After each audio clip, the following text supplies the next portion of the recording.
Sigue nuestra cuenta de Twitter, @SCJN, y entérate de la información oficial sobre la actividad jurisdiccional de la Suprema Corte de Justicia de la Nación. Comunicados, convocatorias, cursos, conferencias y seminarios. Inscríbete a las actividades en línea y participa.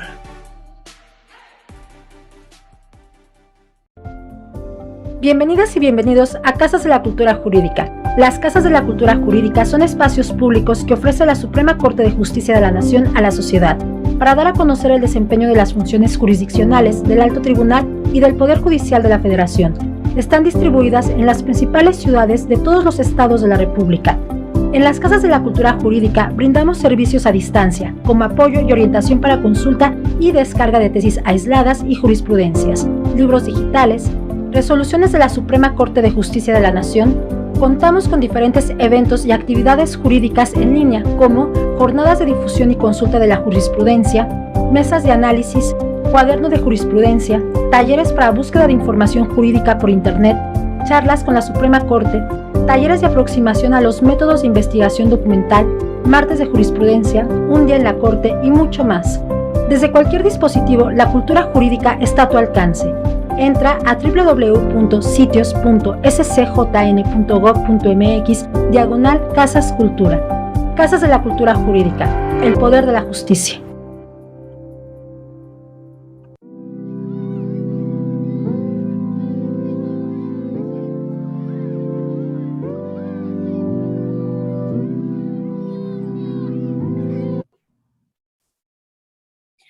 Muy buenas tardes a todas las personas que nos acompañan hoy en la sesión 13 del Diplomado Juicio de Amparo, edición 2022, organizado en coordinación con la Dirección General de Derechos Humanos. Mi nombre es Alma Rosa Ochoa Ramírez, directora de la Casa de la Cultura Jurídica en Puebla, y les acompañaré en la moderación de esta transmisión. Con el fin de recibir sus preguntas para el disertante, hago de su conocimiento que el chat de la transmisión se abrirá dentro de los siguientes 15 minutos. Por lo anterior, favor de actualizar la página de su navegador para poder visualizarlo. Para esta sesión participará como disertante el magistrado Salvador Castillo Garrido, integrante del primer tribunal colegiado en materia penal del Séptimo Circuito en Boca del Río, quien expondrá el tema de amparo directo, sustanciación. A continuación, me permitiré dar lectura a una breve reseña curricular. El magistrado Salvador Castillo Garrido realizó sus estudios de licenciatura y maestría en Derecho Constitucional y Amparo en la Universidad Cristóbal Colón de Veracruz. Es doctor en Derecho por la misma universidad, en la que se tituló con la tesis Los jueces de control en el sistema acusatorio en México. La tesis doctoral fue seleccionada por el Instituto de Investigaciones Jurídicas de la Universidad Nacional Autónoma de México para su publicación como libro. Asimismo, es autor del libro Los medios de impugnación en el juicio de amparo, publicado por la editorial Porrúa. Cursó la especialidad en Administración de Justicia en Juzgados de Distrito en la sede central del Instituto de la Judicatura Federal. En el año de 2001 fue designado como juez de distrito y desde junio del año 2004 se desempeña como magistrado de circuito y ha tenido adscripción en tribunales de los estados de Chiapas, Tabasco y Veracruz. Actualmente es magistrado en el primer tribunal colegiado en materia penal del Séptimo Circuito con residencia en Boca del Río, Veracruz. Ha sido investigador nacional nivel 1 del Sistema Nacional de Investigadores del Consejo Nacional de Ciencia y Tecnología. Ha sido catedrático de las asignaturas de Derecho Romano, Derechos Humanos y Amparo en la Universidad Cristóbal Colón y profesor invitado en la maestría en Derechos Humanos y Justicia Constitucional de la Universidad Veracruzana. Ha impartido cursos para la Escuela Judicial del Instituto de la Judicatura Federal sobre proceso penal y el juicio de amparo en las sedes de Sinaloa, Chiapas, Tabasco y Veracruz. Y actualmente desempeña el cargo de coordinador de la Escuela Federal de Formación Judicial extensión Veracruz. Cedo la palabra al señor magistrado Salvador Castillo Garrido. Sea usted bienvenido. Es un honor contar con su participación. Sí, muchas gracias a la presentación por parte de Alma Rosa Ochoa Rodríguez de Puebla. Qué gusto que nos acompaña también esta tarde. También mi agradecimiento, desde luego, a la Dirección General de las Casas de Cultura Jurídica de la Suprema Corte de Justicia de la Nación por esta invitación tan honrosa de participar en este ciclo de conferencias, clases de un diplomado tan importante como es en el juicio de amparo directo. También mi agradecimiento a la Casa de la Cultura Jurídica de Veracruz, que me está sirviendo de sede para que desde este lugar pueda yo hacer esta presentación. Bueno, al igual que el día de ayer, mi intervención será por espacio de 1h20, 1h30 minutos, que pienso que es el tiempo más o menos que llevará a exponer el tema programado para el día de hoy, que es la sesión 13, que se organizó bajo el título de sustanciación del amparo directo. Es decir, qué tipo de formas, de trámites se llevan para transitar en la vía del amparo directo. Ese es el tema de hoy, y ya al final de esos tiempos que yo estimo mi intervención, pues se tiene programado abrir un espacio para preguntas que desde luego surgirán, porque estos temas son muy extensos y es bien complejo que se agoten en un solo día, pero bueno, la intención es sí que se pase la información más sobresaliente sobre cada tema, y también la intención muchas veces es de lo más fresco, digamos, de lo último que haya sobre la materia. Y sobre esto último quiero mencionar que, como ayer estaba yo platicando con ustedes sobre procedencia del juicio de amparo directo, o sea, en qué casos procede esta figura y cómo es diferente al amparo indirecto. Eso ya algo se adelantó ayer y me parece que vamos por buen camino, pero yo quiero recordar solamente que es la vía adecuada, el amparo directo, para reclamar sentencias definitivas, y se explicó, y la ley y la Constitución lo dicen claramente, son aquellas que deciden el juicio en lo principal. También para reclamar laudos o sentencias ya en materia laboral, ya también eso se explicó ayer, y resoluciones que ponen fin al juicio, que son aquellas que sin decidir la controversia, digamos, en cuanto a acciones o excepciones, si es el caso de la materia civil, por alguna razón van a concluir y van a tener una salida, digamos, como anormal, vamos a usar esa expresión, y no llegaron a una sentencia, es decir, no llegaron a una expresión de decidir el juicio como las partes inicialmente o el caso podría haber concluido. O sea, por lo general un asunto sí inicia y va a llegar a sentencia, digamos, es que esa es su vía natural, pero habrá ocasiones en que por alguna razón no sea así. Y de esto, el día de hoy, precisamente por la mañana, recibimos una jurisprudencia que viene muy a la mano con el tema de ayer, incluso de hoy, que tiene que ver con la procedencia del juicio de amparo directo. Y lo voy a explicar para ilustrar precisamente y reforzar lo que ayer ya se decía. Yo les comentaba que para efectos del amparo directo en materia penal, una sentencia definitiva en esa materia es aquella que se pronuncia sobre el delito y sobre responsabilidad de alguna o algunas personas. Esa es una sentencia definitiva, y que incluso en los sistemas normales viene acompañada pues de una sanción, porque naturalmente si se demuestra que se cometió un delito y que alguien es responsable, bueno, pues la consecuencia de las leyes es que se le imponga una sanción. Aquí el tema que quiero mencionar, y no les doy más datos del registro porque no los tengo todavía, pero sí pueden anotar que es la tesis jurisprudencial 18, diagonal 2022, de la 11ª época. También ya recordar que ya estamos en la 11ª época del Semanario Judicial de la Federación. O sea, es una tesis prácticamente muy nueva. Y dice así el título, nada más voy a leer el título: Amparo directo en materia penal procede en contra de la resolución del Tribunal de Alzada o de Casación que revoca la sentencia absolutoria y envía los registros correspondientes al juez o tribunal de enjuiciamiento para la individualización de sanciones y reparación del daño.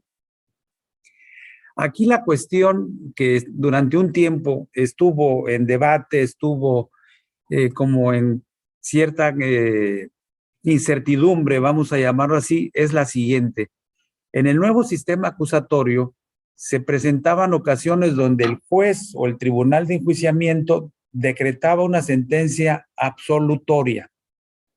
Esa sentencia absolutoria de primera instancia era recurrida por la víctima o por el fiscal, y entonces el tribunal de alzada o de apelación decidía revocar la sentencia absolutoria.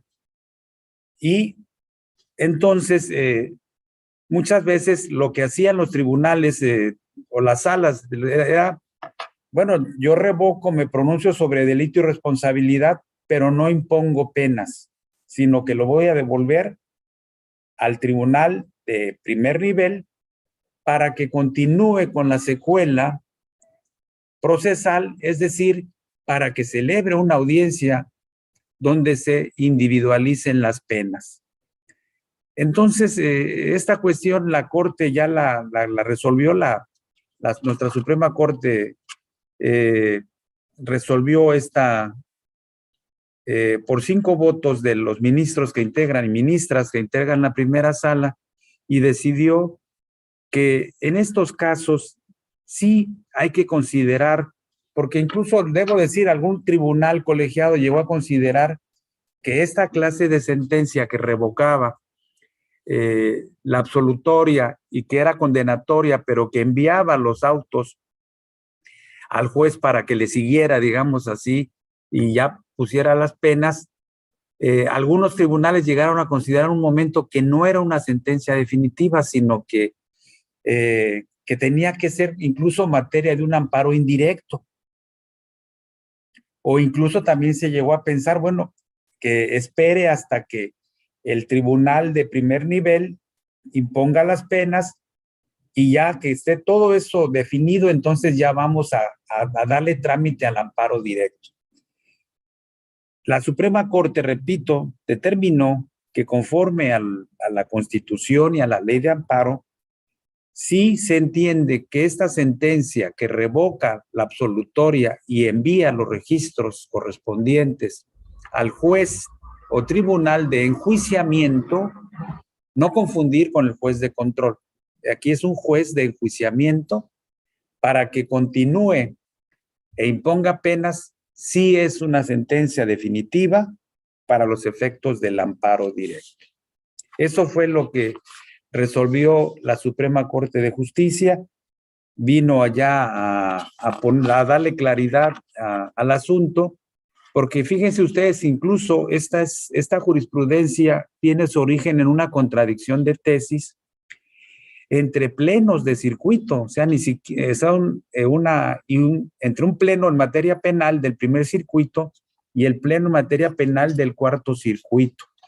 Es decir, eran ya un grupo considerable de magistrados que habían tenido criterios que se encontraban, que chocaban, digamos, entre sí, y vino a la Suprema Corte, a darle una solución, a mi parecer, bastante adecuada, porque ya define que sí procede el amparo directo, y en una jurisprudencia que también sugiero que ustedes puedan consultar, que es la número 19, también diagonal 2022, complementa lo que acabo de decir y esa recomiendo que se vea, porque ahí la Suprema Corte de Justicia, en esta jurisprudencia 19, diagonal 2022, nos dice que en estos casos la parte quejosa, es decir, la persona que resultó absuelta y luego en el Tribunal de Alzada resulta condenada, la Suprema Corte estableció que tiene como opción de inmediato promover el amparo directo. Repito, la persona había sido absuelta, incluso pensemos que puesta en libertad, pero se revoca la sentencia que había salido a su favor y ahora es en su contra, y la Suprema Corte le dice, tiene usted como opción de inmediato venir al amparo directo y combatir esa sentencia condenatoria. O bien esperar a que se lleve a cabo esa etapa que les platico de individualización de sanciones, y agotado ese trámite procesal, entonces sí promover amparo directo. Y así fue como la Suprema Corte de Justicia pues aclaró un tema que francamente ameritaba la intervención del alto tribunal del país, porque en la ley, en el Código Nacional de Procedimientos Penales, no se tiene una solución a esta cuestión. Pero repito, para efectos de nuestra materia, de esta clase, es muy importante porque reafirma lo que se comentó ayer, que será sentencia definitiva en materia penal aquella que establezca que hay delito y responsabilidad. Desde luego, si quedo a sus órdenes, si hay alguna interrogante que esta cuestión suscitara, que les digo es sumamente novedosa. Bueno, a partir ya de ahora, de este momento, voy a entrar a comentar la sesión 13, que se denomina sustanciación del amparo directo. Ayer yo les decía que pues el amparo directo va a proceder contra sentencias definitivas, y estas sentencias definitivas generalmente son emitidas por los tribunales de alzada, es decir, por tribunales de apelación, que van a revisar sentencias de jueces de un grado inferior y ya van a decidir el derecho dentro de sus facultades. Entonces, estas salas de los tribunales superiores de justicia, o en algunos estados del país se denominan Supremo Tribunal, precisamente por la naturaleza, la jerarquía que tienen, pues van a ser las autoridades responsables en el ámbito local del fuero común, y si el asunto es del fuero federal, pues nos vamos a encontrar como autoridades responsables a tribunales federales de apelación. Y la regla aquí de sustanciar el juicio se inicia desde luego con una demanda. Antier,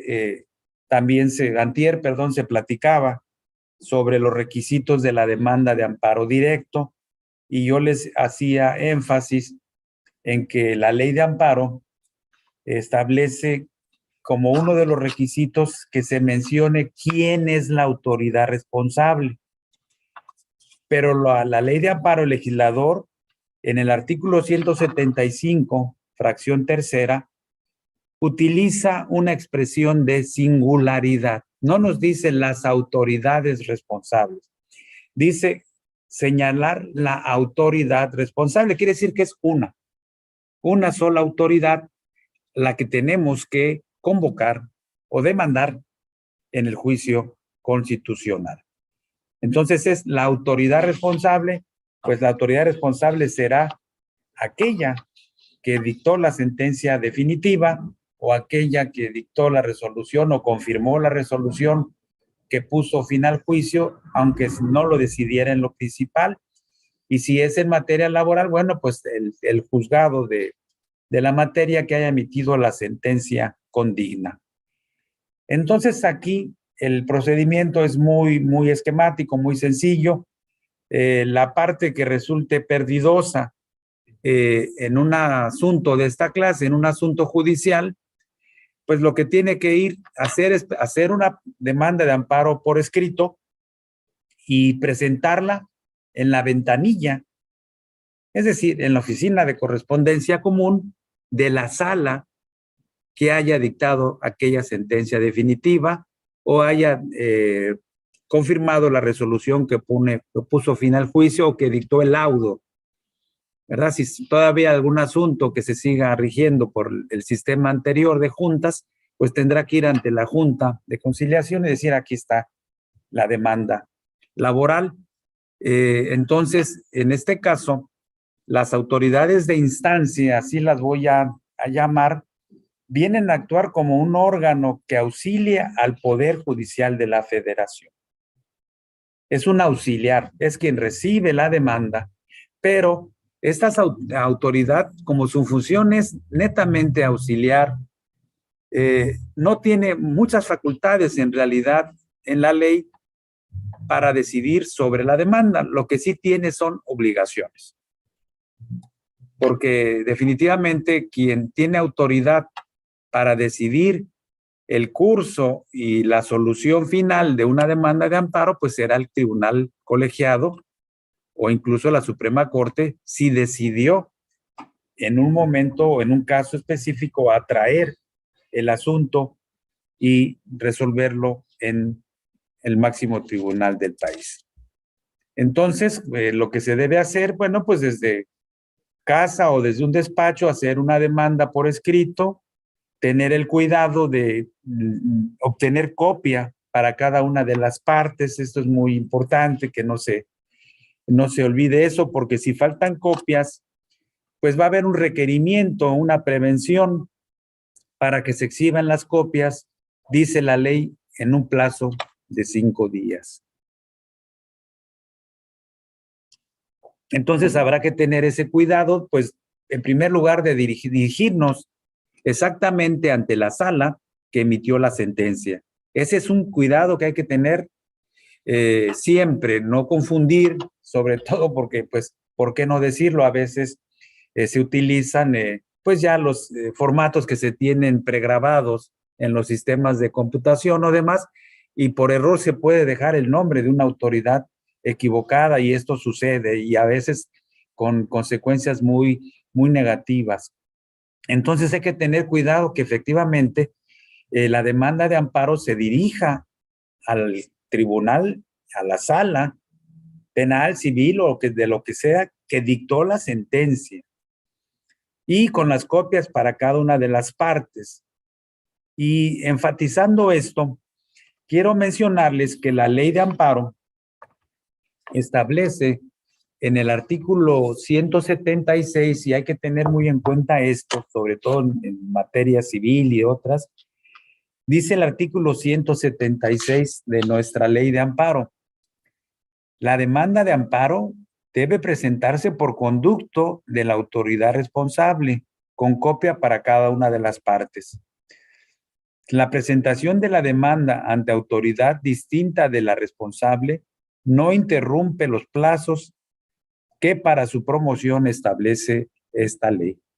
Es decir, si se tienen 15 días para promover una demanda de amparo y por alguna equivocación, en lugar de dirigirse a una ventanilla, voy a usar esa expresión, se equivocan porque por error se dirigió a otra, hay el riesgo de que esa demanda pudiera incluso llegar a ser considerada extemporánea.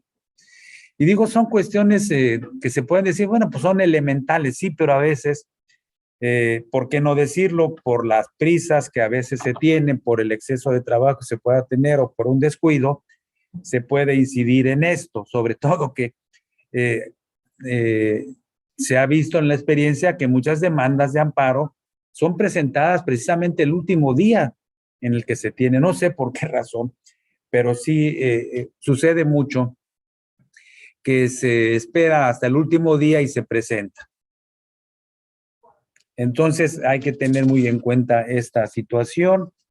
Y sobre este aspecto del artículo 176 de la Ley de Amparo, fíjense que localicé una tesis de las que voy a proporcionar solamente el registro y la voz para que lo anoten ustedes. Es tal cual voy a decir, es 20, 23, 315. 20, 23, 315 es de la primera sala, es la jurisprudencia 1, diagonal 2021. Jurisprudencia 1, diagonal 2021, que se publicó en la Gaceta del Semanario Judicial de la Federación en julio del año anterior. Y la jurisprudencia es materia común. Cuando encontramos que se dice que es materia común y tiene esa indicación en el cuadro de presentación, quiere decir que va a aplicar por lo general en cualquier materia. Recuerden que tenemos dos salas en el en la Suprema Corte de Justicia que están semi especializadas, pero esta tesis va a regir de manera común. Y dice la tesis, la voz dice amparo directo.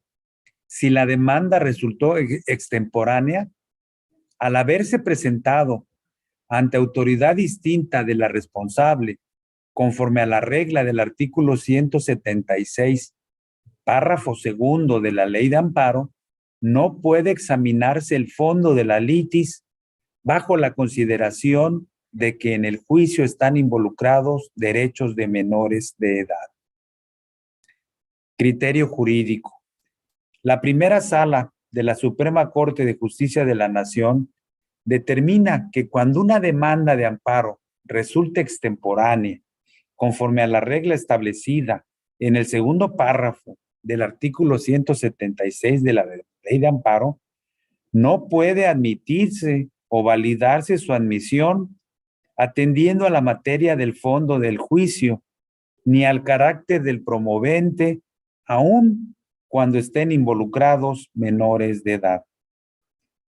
Es cierto que el principio del interés superior de la niñez, como norma de procedimiento, tiene la potencialidad de sustentar la inaplicación de alguna regla general adjetiva que en sí misma, considerada, se advierta innecesaria, injustificada o desproporcionada para efectos del proceso que se trate, en la medida que pueda trastocar u obstaculizar el ejercicio de los derechos procesales de los menores, ello bajo una consideración abstracta de este principio en todos los casos en que se diluciden derechos de este grupo de edad, o bien permite al juzgador hacer ajustes en la aplicación de reglas procesales, tomando en cuenta ese interés. Sin embargo, la oportunidad de la presentación de la demanda no puede verse como una regla de procedimiento innecesaria, injustificada o desproporcionada. Palabras más, palabras menos. Vean cómo, ya no continúo ya les indiqué los datos, que ni aún en esos casos, si están involucrados de menores de edad, se podía o se puede admitir o decir, bueno, se pasó, es extemporánea, pero como hay menores, la voy a tener por presentada en tiempo y forma, ¿no? También veo que este criterio surgió de una contradicción de tesis, aquí sí, entre tribunales colegiados, entre el segundo tribunal colegiado del 30º circuito y el séptimo tribunal colegiado en materia civil del primer circuito. La tesis es de mayo del año anterior, con 5 votos de las ministras y ministros de la primera sala. Entonces aquí la Corte examinó pues los alcances que tiene este artículo 176 y vean ustedes cómo dice que esa norma no es innecesaria, injustificada o desproporcionada. ¿Por qué? Porque el legislador con toda claridad nos advierte: litigante, no te equivoques a la hora de presentar la demanda, porque no se va a interrumpir el plazo. Entonces, mucho cuidado con esta regla, porque se pueden perder asuntos, desde luego en detrimento de los clientes, de quienes litiguen, por una cuestión que francamente nos pesaría o le pesaría mucho a la persona que en su asunto no se llegase a ver por un tribunal colegiado por esta razón. Bueno, pues quise ser enfático en esto, y esta regla de la oportunidad de la demanda, pues ya se va a conectar con una obligación que tiene la autoridad responsable. La ley de amparo establece que una vez que se recibe la demanda de amparo, está por escrito, la autoridad tiene obligaciones. ¿Qué obligaciones tiene? Tiene como obligaciones, en un plazo de 5 días, dice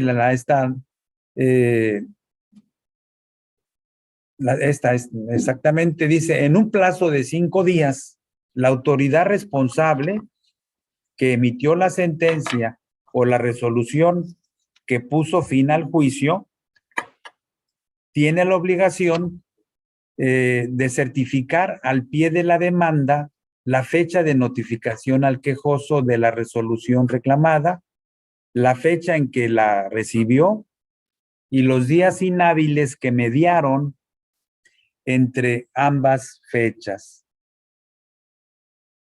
La ley de amparo también dice, y eso no está en esta lámina, pero yo se los voy a leer, dice la ley que si no consta en autos la fecha de notificación, la autoridad responsable debe dar cumplimiento a esta cuestión sin perjuicio de que dentro de las 24 horas siguientes en que obre en su poder la constancia de notificación proporcione la información correspondiente. Entonces, de inmediato la autoridad responsable recibe la demanda y tiene que activarse. No puede dejar ahí la demanda como cosa que no interesa, no. El legislador le da un plazo muy específico de 5 días para que haga esta certificación. ¿Quién hace la certificación? Pues la hace el secretario de la sala o la secretaria de la sala que tiene fe pública. No la hacen los magistrados, la hace el secretario. El secretario en la demanda dice al pie de la demanda. Esto, entiéndase, lo hacen al final de la demanda. Si hay espacio después de la firma autógrafa, a veces la hacen ahí, y si no hay espacio ahí, lo hacen en la parte del anverso de la demanda, en el original, y certifican cuándo se notificó y cuándo se presentó. Porque eso va a ser el punto de partida para el colegiado, para el presidente del tribunal colegiado, para calificar su oportunidad. También la ley le pide al auxiliar, a la sala, que se corra traslado al tercero interesado. Ya sabemos, pero simplemente lo recuerdo, la expresión correr traslado quiere decir darle copia de la demanda y sus anexos. Esa es la expresión, y eso lo dice el Código Federal de Procedimientos Civiles. Correr traslado, incluso sea alguna persona que no sea abogada, por eso lo que esté escuchando esto o lo escuche el día de mañana, eso es correr traslado. Porque de repente, pues, correr traslado, ¿eso qué será, no? Significa eso, darle copia de la demanda y de los anexos al tercero interesado. ¿Quién es el tercero interesado? Es la contraparte del que está promoviendo la demanda. Puede ser, si promueve la demanda el actor, pues el tercero interesado será el demandado, o a la inversa. Tienen que correr este traslado, se tiene que, en el último, dice la ley que eso se tiene que hacer en el último domicilio que tenga designado para oír notificaciones, o bien en el que señale el quejoso. Entonces el quejoso también tiene la obligación de decir, aquí hay un tercero interesado. En estos asuntos siempre va a haber un tercero interesado. No veo posibilidad de que no hubiera un tercero, porque es un juicio, y un juicio pues está ligado a la idea de controversia entre partes con intereses opuestos. Entonces, al correr de traslado se le emplaza también. Emplazar quiere decir convocarlo a algo, convocarlo, en este caso, a que intervenga ya en el amparo directo. Entonces, la sala mandará algún actuario del Tribunal Superior de Justicia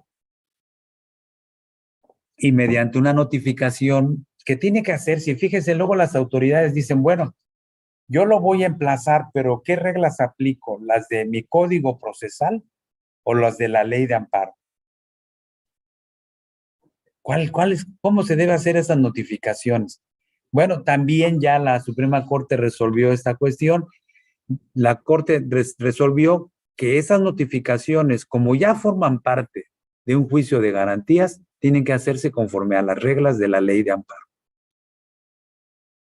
Es decir, ya no el actuario de la sala no va a utilizar su código o sus formatos que utilice para emplazar como si fuera una demanda. Voy a emplazar una demanda de inicio, ¿no? Del pleito, no.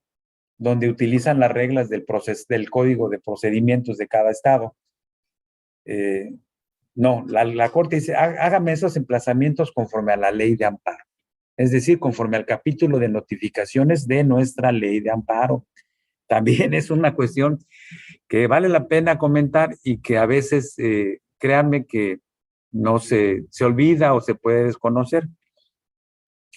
Entonces se hace conforme a las reglas de la ley de amparo, se le emplaza y desde luego la autoridad tiene que enviar al colegiado esa constancia de emplazamiento. ¿Por qué? Porque para que esté debidamente integrada la litis en el amparo directo, tienen que estar convocadas todas las partes. No puede dictarse ningún procedimiento, una sentencia, si no está integrado lo que se llama litis consorcio. Esa es la expresión del litis consorcio. El litis consorcio es eso, que estén todos los que deben intervenir en el asunto. Puede ser así singular o pueden ser una pluralidad, porque aquí puede haber, digamos, es un solo actor contra 10 demandados. A todos hay que emplazar para que se integre ese litis consorcio, pero seguramente eso ya va a venir bien resuelto desde el procedimiento de origen.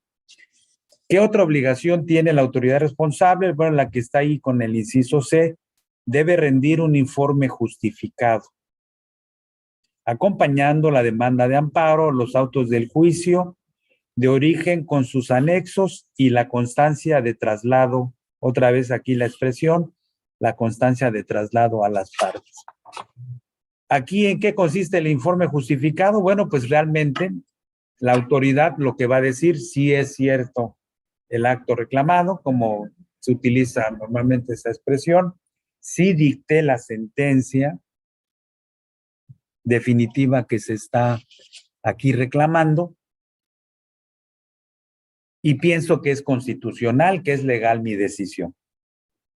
Y me remito a todas las consideraciones que están contenidas en ese fallo, en esa resolución que pongo en el juicio, y te envío mis constancias originales.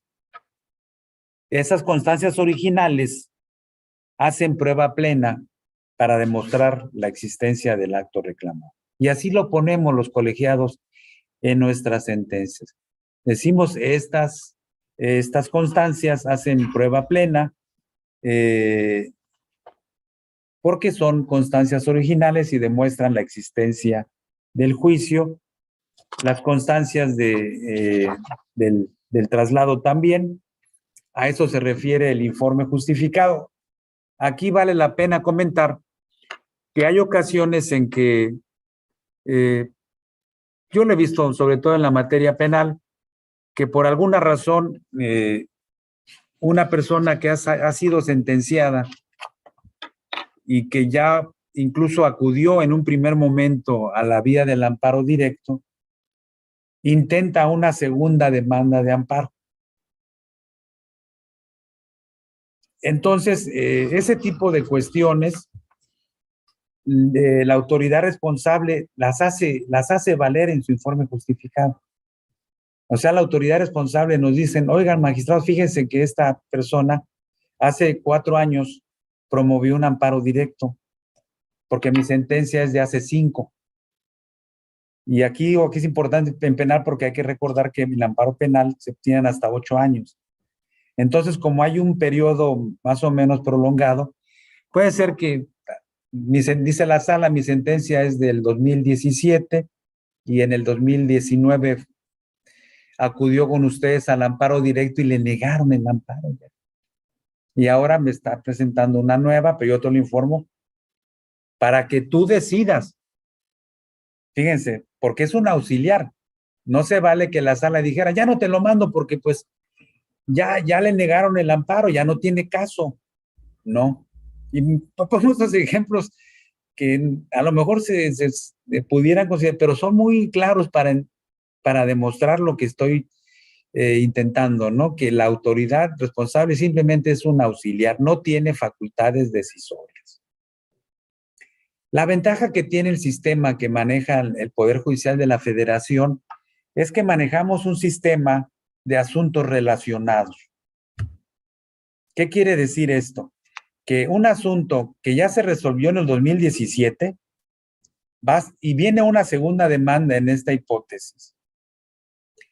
Entonces el sistema de relación, que ahora son sistemas pues muy modernos, ¿no? Porque a través del sistema de las tecnologías de la información y demás, ese asunto va a llegar exactamente al mismo colegiado que conoció de la primera demanda. Entonces, pues el presidente del colegiado que recibe la demanda, pues lo que le dice al secretario de acuerdos, oiga, aquí en el informe la autoridad me está haciendo esta manifestación, yo tengo que decidir si admito o si rechazo esta demanda. Sí, señor magistrado, le dice a uno el secretario, mire, incluso ya del archivo físico saqué el expediente, aquí está. Y ya uno lo revisa y lo cotejamos y decimos, sí, es lo mismo, ya se reclamó, ya se estableció cosa juzgada y se le negó el amparo. ¿Verdad? Entonces ahí sí, ya es el colegiado, a través de su presidente, quien puede, con las atribuciones que la ley de amparo le da, ya rechazar esa segunda demanda de amparo.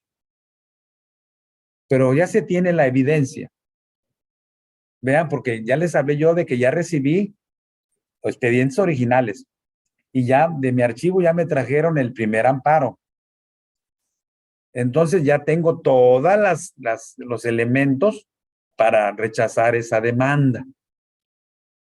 Y si como presidente del colegiado me equivoco por alguna situación, la parte que promovió esa demanda puede hacer valer el recurso de reclamación. Pero generalmente cuando les decimos a los sentenciados, fíjese que pues ya usted recuerde hace 4 años ya había promovido una demanda y ya no pueden ser 2 veces porque pues ya no se puede alterar la cosa juzgada y se los mandamos notificar. Muchas veces ya no intenta nada más. Y eso es lo que sucede. Entonces, el informe justificado sirve también como una herramienta para que la autoridad responsable nos informe, nos pida, nos haga valer algunas situaciones como estas, ¿no? Fíjense que la ley de amparo establece también, y eso no lo dice la laminita, pues es que no cabe tanto, y luego dice que si es un sistema, si el asunto, si la sentencia definitiva es del sistema penal acusatorio, la autoridad responsable tiene que elaborar un índice cronológico del desahogo de la audiencia en que se haya dictado el acto reclamado, en el que se indique el orden de intervención de cada una de las partes.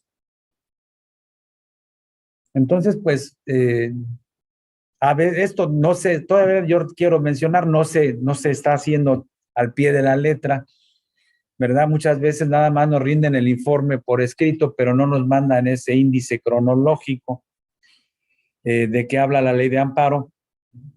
No obstante eso, fíjense que al menos en el tribunal en el que yo estoy trabajando, no lo devolvemos a la sala para eso, sino que decimos, bueno, esto lo podemos ver nosotros, lo podemos resolver, y el secretario que elabora el proyecto, pues ve los discos de la audiencia del juicio, y si en la sala también se celebró alguna audiencia de aclaración de agravios, pues también los vemos. No, pero no siempre es así. Muchas veces las salas de aquí del Tribunal Superior de Justicia del Estado de Veracruz sí nos mandan su cronológico. Y yo pienso esto que va a irse mejorando con el paso del tiempo. También relacionado con este tema de la sustanciación, la autoridad responsable tiene que decidir, y esto es muy, muy importante también que lo comentemos, la autoridad responsable debe decidir en el plazo de 24 horas a partir de que pues reciba esa demanda sobre la suspensión del acto reclamado. Dice el artículo 190 de la Ley de Amparo: la autoridad responsable decidirá en el plazo de 24 horas a partir de la solicitud. Aquí más bien dice el legislador a partir de la solicitud. Se podría entender, bueno, aquí se equivocaron en la ley. ¿Qué no debería decir que a partir de la presentación de la demanda? No. Está bien la expresión a partir de la solicitud, porque puede ser que promovamos una demanda de amparo directo y que no pidamos suspensión, o al menos de inmediato que no la pidamos.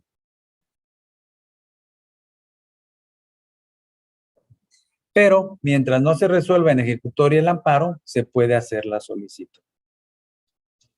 No entro en detalles, pero solamente hago la aclaración, y es que, como sabemos, como abogados tenemos que tener mucho cuidado en cada palabra o expresión que se use en las leyes, porque tiene su inteligencia, no tiene su interés.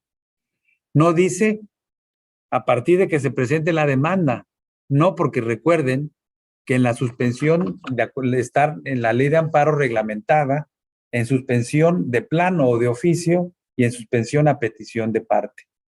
Y en materia civil, laboral, la suspensión es a petición de parte. Donde es una suspensión de plano es en materia penal. Pero ahí hay una regulación especial.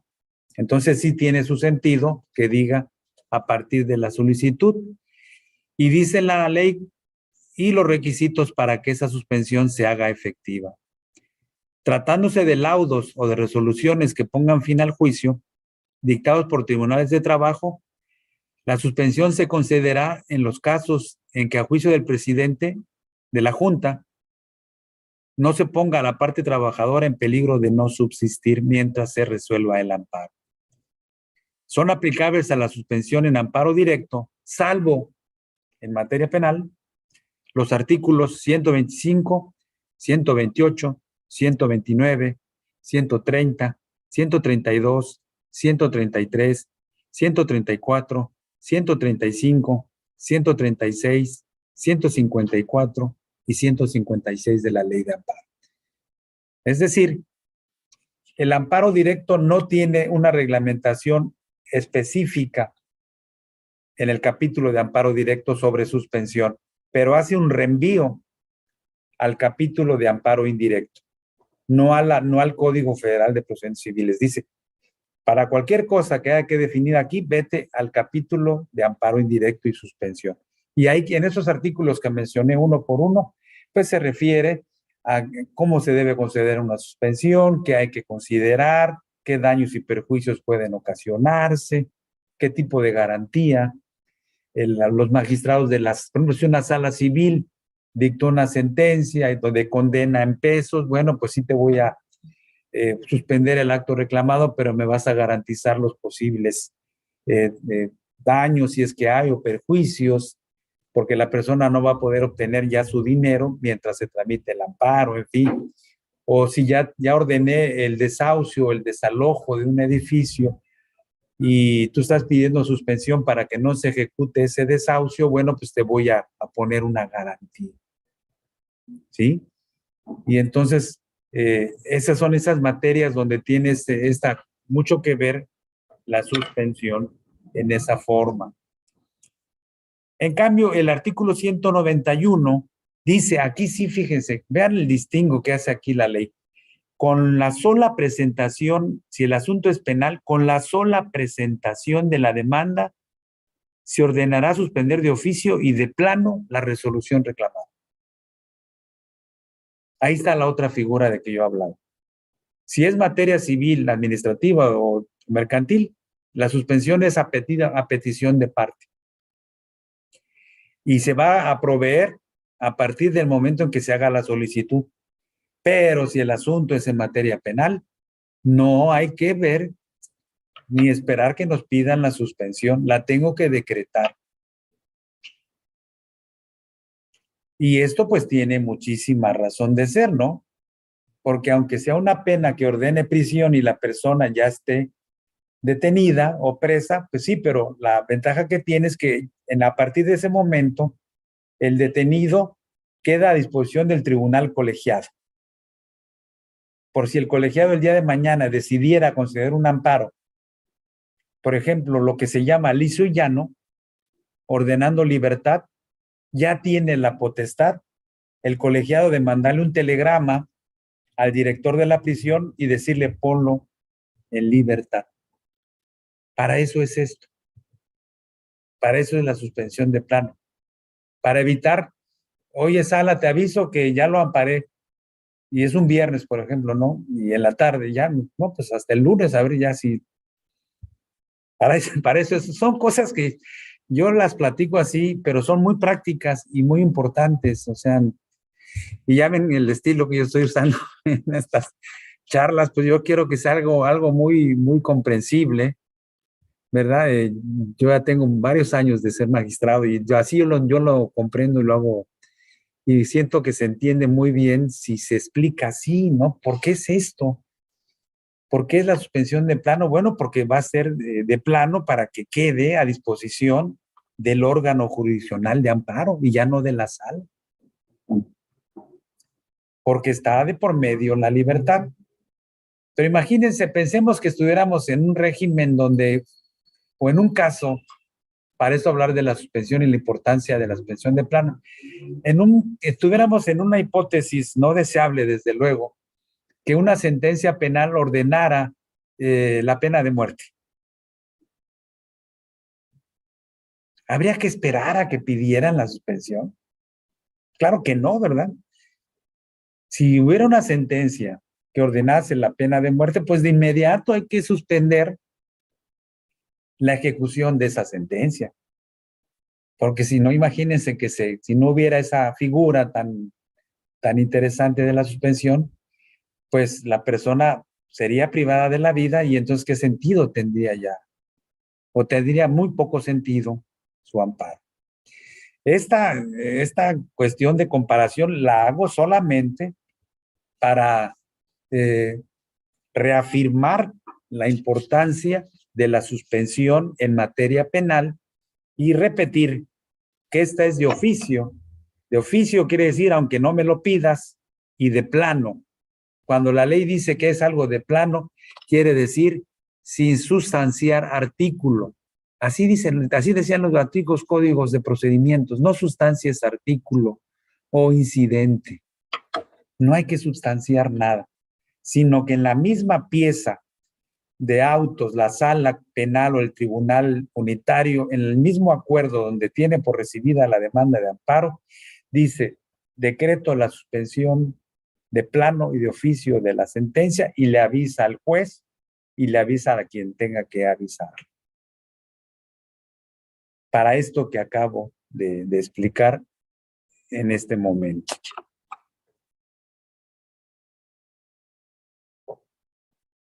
Bueno, hasta ahora, digamos que el balón había estado en la cancha de la autoridad. Pero cuando ya el balón llega a la cancha del colegiado, pues el que lo recibe siempre ese balón es el presidente. Porque el presidente del tribunal colegiado, como sabemos, es quien lleva el trámite en los colegiados. No es el pleno, ¿eh? El presidente, de acuerdo a la ley orgánica del Poder Judicial de la Federación, pues es el representante, es el que tramita el amparo. Y por regla general es como cuando somos presidentes, estamos llevando todo el trámite que se presente. Y dice el artículo 179, el presidente del tribunal colegiado de circuito deberá resolver en el plazo de 3 días si admite la demanda. Segundo, si previene al quejoso para que la regularice. O bien, si la desecha por encontrar motivo manifiesto e indudable de improcedencia. Voy a empezar por este último y me voy a valer del ejemplo que hace rato hablé.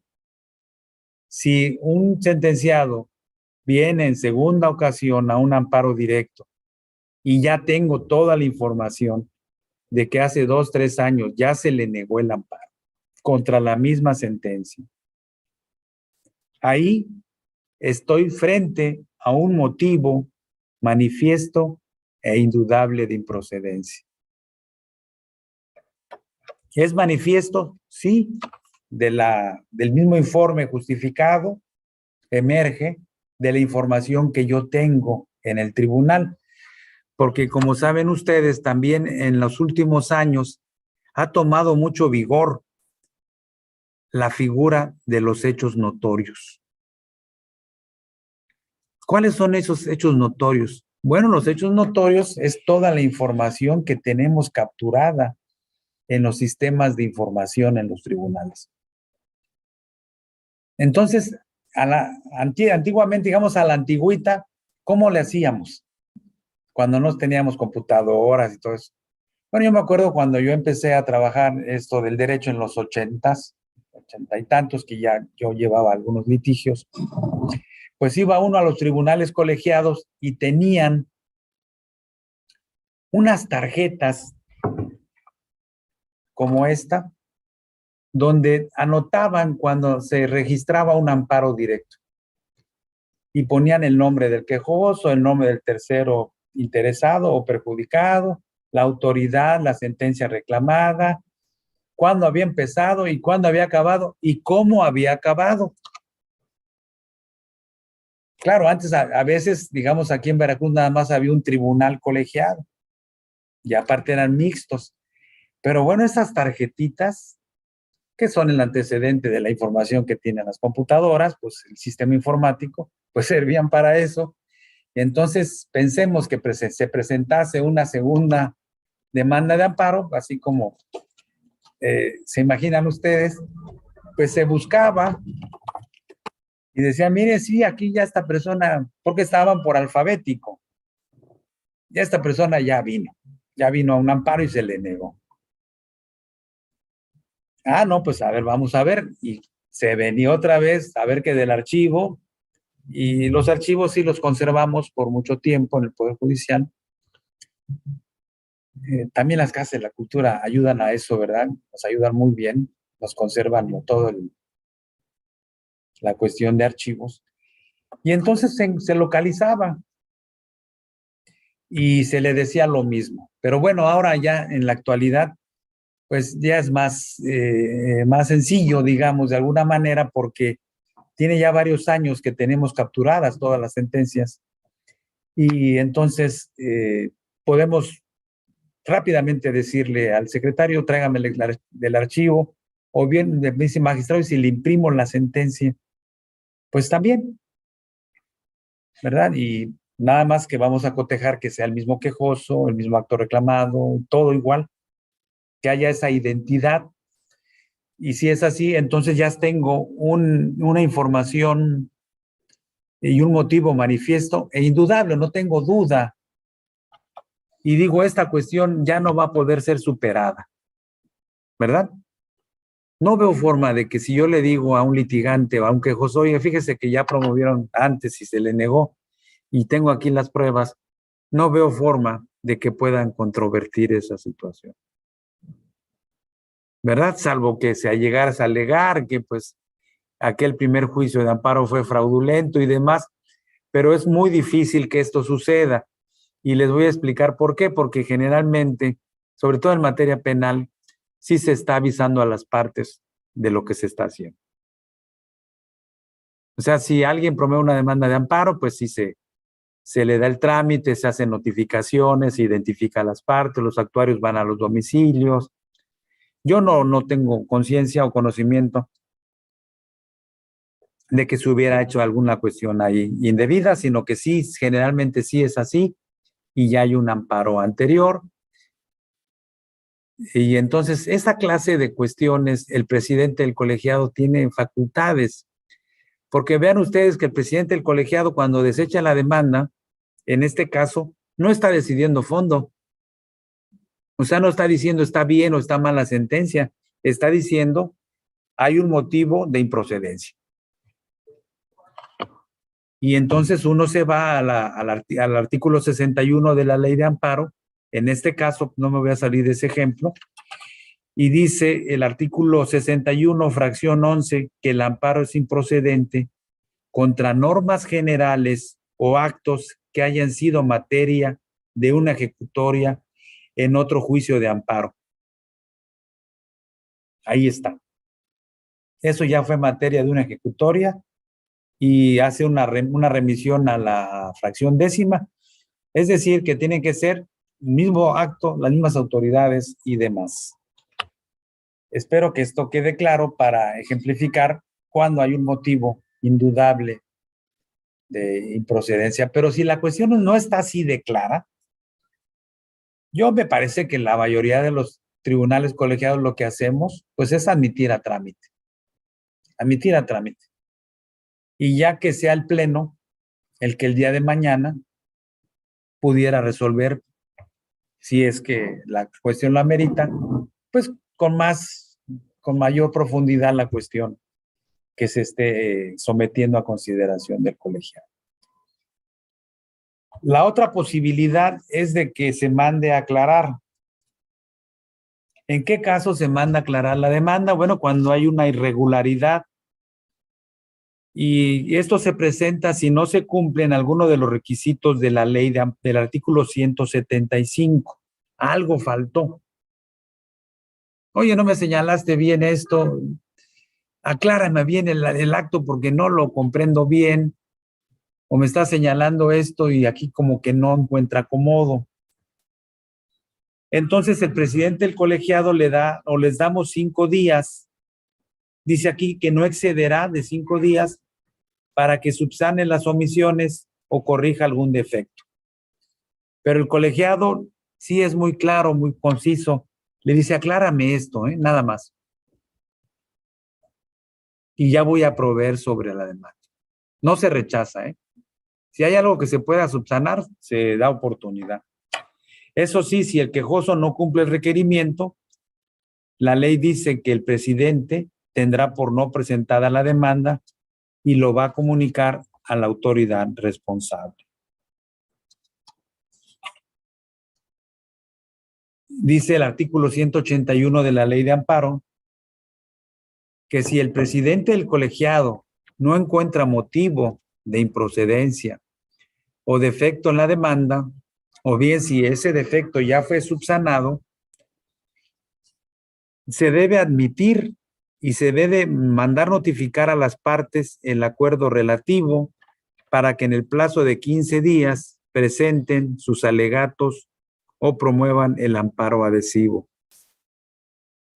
Pregunta aquí que puede ofrecerse. Dice la ley que el presidente la admitirá y mandará notificar a las partes el acuerdo de admisión. ¿Qué tipo de notificación opera aquí? Bueno, generalmente es una notificación que se hace por lista. Al tercero interesado se le hace una notificación por lista a las partes para que hagan valer alegatos o promuevan amparo adhesivo. ¿Por qué es esto así? ¿Por qué es por lista? Porque recuerden que hace un momento comentaba yo que la sala ya fue o mandó a su actuario y les emplazó. Entonces, al emplazarlos prácticamente les dice, esténse al tanto, porque yo ya voy a mandar los autos al colegiado civil de Jalapa, como aquí sucede, o laboral de la ciudad de Jalapa, o a los tribunales administrativos que están en Boca del Río Veracruz, o a los tribunales penales. Ya te estoy indicando para hacia dónde va tu asunto. Entonces, ese tercer interesado tiene que estar al pendiente ya de la ruta que va siguiendo su asunto. Y entonces se les dan esos 15 días para que presenten alegatos o promuevan amparo adhesivo. Ayer ya se vio muy por encima, porque repito, no hay mucho tiempo, la figura del amparo adhesivo. Entonces las partes pueden hacer valer alegatos, tienen 15 días, o bien promover un amparo adhesivo. Si se presenta el amparo adhesivo, bueno, pues se corren traslados a la parte contraria y demás. Y el presidente del colegiado, la misión que siempre tiene es poner los autos en estado de resolución. Entonces, si ya transcurrieron los 15 días que se les dan para los alegatos o para el amparo adhesivo, en el área de Secretaría de Acuerdos se elabora una certificación. Prácticamente siempre estamos trabajando con certificación y acuerdo, certificación y acuerdo. Entonces la Secretaría de Acuerdos hace una certificación de que no hubo alegatos, de que no hubo amparo adhesivo, y entonces le dice al magistrado, presidente, fíjese que ya revisé el expediente, yo ya lo veo integrado. Ya tengo emplazado a las partes, ya tengo los informes, ya tengo los expedientes, yo ya no le veo ningún problema para que ya pase a ponencia, así se llaman a los magistrados que integran los colegiados, son titulares de una ponencia o ponente. Y entonces ese magistrado tiene que elaborar un proyecto de resolución dentro de un plazo de 90 días. Y entonces ese magistrado se auxilia de secretarios proyectistas. Precisamente así se les llama, porque hacen proyectos, son proyectistas. Y en la Suprema Corte les llaman, con un poquito más de caché, secretarios de estudio y cuenta. También los de nosotros son de estudio y cuenta.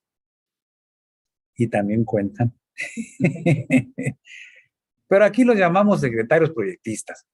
Y veo que les acomoda muy bien y les da gusto. Aquí está mi proyecto, magistrado. Y están al pendiente, ¿no? De que uno no se los apruebe o les haga alguna modificación, que muchas veces no son tan amplias. Tenemos buenos secretarios. Y si es necesario a veces darles un jaloncito de orejas, se les da, ¿no? Pero sí, son buenos secretarios. Entonces nos hacen proyectos. Y entonces sí es muy importante que esos proyectos se elaboren pues con todo el cuidado, la eficiencia, porque el proyectista son los ojos del magistrado, ¿no? Él es el que se introduce en los expedientes, y ahora, por ejemplo, en la materia penal, fíjense ustedes, que se hace a veces un poco pesado, porque tienen que ver los discos, ¿verdad? Donde están las grabaciones de las sesiones, y me dicen los secretarios, oiga, magistrado, es que estuve 10 horas viendo videos, ya ni el Netflix, ¿no? Pues le digo, bueno, pues, ¿qué le vamos a hacer? así es este sistema, ¿no? Así es el sistema, ¿no? Pero yo les digo, bueno, por favor, díganles a los proyectistas auxilian a veces de otro personal, procuren nada más poner lo más importante, digamos, si es la declaración de un testigo, bueno, la parte de esa audiencia tan larguísima, donde el testigo fue interrogado y que contestó el perito, en fin, ¿no? Para que no se hagan unas sentencias enormes, ¿no? Que no pudiéramos decidir de la mejor manera como debe ser, ¿verdad? Les digo, es un sistema que es nuevo para nosotros, es incipiente. Ahorita, vaya, yo me hasta metí esta pequeña broma, pero yo he visto, tuvimos la oportunidad de hacer un viaje auspiciado precisamente por el Consejo de la Judicatura Federal a Puerto Rico.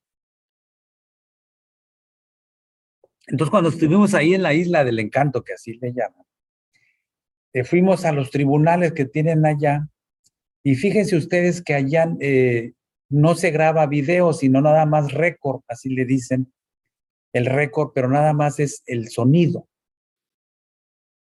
Y entonces en esos sistemas, si hay algún recurso o alguna cuestión parecida al amparo, nada más oyen el récord, pero las sentencias de allá, recuerdo, no pasan de 15, 20 hojas, ya las finales. Son muy concretas y solamente lo digo como una forma anecdótica. El que apela o el que recurre, lo que le dice al tribunal superior, a mí lo único que me agravia es esta parte. E incluso hay, yo entiendo que son como negocios o personas que se dedican y les llevas el disco y te extraen la parte que les interesa y la ponen en papel. Y entonces van y es de manera muy cómoda los magistrados que resuelven, ya no ven los discos ni mucho menos, sino que nada más ven. Es que el interesado, él es el que él mismo se ocupa de decirle, quiero que vean esto. Entonces la evidencia, pensemos que es un asunto penal, me incriminan estos testigos y miren cómo declararon. Pero ya lo pasaron, el récord, ya lo pasaron en papel. Y resuelven rapidísimo. Claro, es un sistema un poco diferente al mexicano, ¿no? Pero, repito, ya ellos, recuerdos que me comentaron que tenían casi 100 años con este sistema adversarial. O sea, lo tienen dominado. Yo creo que nosotros vamos ya por muy buen camino. Yo sí reconozco que los jueces de control, los jueces de enjuiciamiento, tanto del fuero común como el fuero federal, estamos poniendo todo en nuestro interés para que esto se agilice. Repito, ahorita estamos pues empezando, ¿no? Haciendo pininos, se puede decir todavía, por eso es que los secretarios a veces se quejan amargamente. Me dicen, es que me puse a ver el video, pero yo presumo que a lo mejor el que lo vio fue el oficial, lo judicial, ¿no? Pero bueno, le dicen, bueno, me lo transcribes, ¿no? Ya luego ahí escojo yo lo que conviene, ¿no? Pero repito, estamos todavía sin que desde luego esto sea una cosa no importante, pero sí, te repito, al menos en el tribunal en el que yo laboro, sí vemos los videos, sí se los aseguro, sí se ven las grabaciones y se transcriben las partes más importantes de la audiencia del juicio, ¿verdad? Para darle un contenido a la sentencia de amparo directo. Claro, esto va a evolucionar y por eso puse el ejemplo de Puerto Rico, ¿no? Es más o menos parecido al de nosotros, pero ya va muy evolucionado y no pierden tiempo. Aquí la ley de amparo, yo hace rato leía que lo único que nos pide, como ya abriendo un poco lo que va a venir a futuro, que nos dicen, oigan, indíquenles a los magistrados de manera cronológica cómo fueron interviniendo por minuto y segundo. Ya para que no anden viendo todo, ¿no? Que al minuto 10, segundo 15 intervino el testigo tal, que a la hora y 15 intervino el perito tal. Entonces ya pues yo comprendo que se puede ir rápidamente, correr el disco, si se puede, y ver el minuto y decir, ah, bueno, pues aquí me voy a donde interesa, ¿no? Esa es la manera, ¿no? Que, claro, es un sistema, repito, el de nosotros, no exactamente igual al de Puerto Rico, y sí quiero hacer esa puntualización, pero aquí sí vamos a llegar al punto, yo creo, de que se van a hacer más ágiles, porque sí estamos incidiendo, no de manera voluntaria, a veces en cierta tardanza, ¿eh? Lo reconozco. Porque sí son horas y horas de video. Y también, pues, el sistema de oralidad, pues es un sistema que también ya se está trasladando, se está migrando a otras materias. Vean ustedes cómo, por ejemplo, en materia civil o en materia mercantil también hay juicios ya orales o habrá juicios orales. Estamos por estrenar o estamos en espera de que el Congreso de la Unión pues elabore ese código que ya se le indicó, que haga un código nacional de procedimientos civiles, y es la hora que no lo han hecho, ¿verdad? Pero bueno, esperemos que lo hagan. Y también pues va a haber cosas de oralidad y seguramente se harán esas grabaciones, ese récord, ¿verdad? Pero desde luego en estos sistemas yo siempre lo vi y lo sostengo. La autoridad que para mí tiene la mejor posición para resolver es el juez de primer nivel, el que estuvo ahí en el debate. Él, porque él vio, y no es lo mismo, salvo que ustedes opinen lo contrario, desde luego respeto, un video. ¿No? En una sala de audiencias el juez está viendo al imputado, a los testigos, y cualquier movimiento lo percibe, ¿no? El juez lo está percibiendo. En materia penal, dicen en Puerto Rico, ante él desfilan las pruebas. Me gustó mucho esa expresión, porque exactamente es como si fuera un desfile, ¿verdad? Como cuando va a un desfile, uno ve, marchando, ¿no?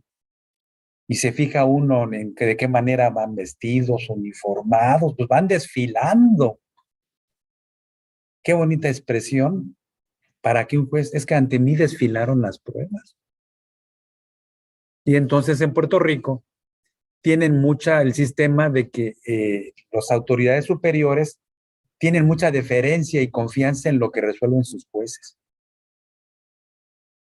Dicen, es que si salvo que yo advierta, y así dicen, pasión o error, yo dejo la sentencia como está. Porque ante el juez desfilaron las pruebas. Y él vio al testigo de cargo, todo lo que dijo y cómo señaló al imputado que estaba frente a él. Entonces, pues yo no advierto ninguna ilegalidad y la dejo a las sentencias. Bueno, ya son casi los 20 minutos. Me voy a pasar a un aspecto muy importante que es sentencia en amparo directo.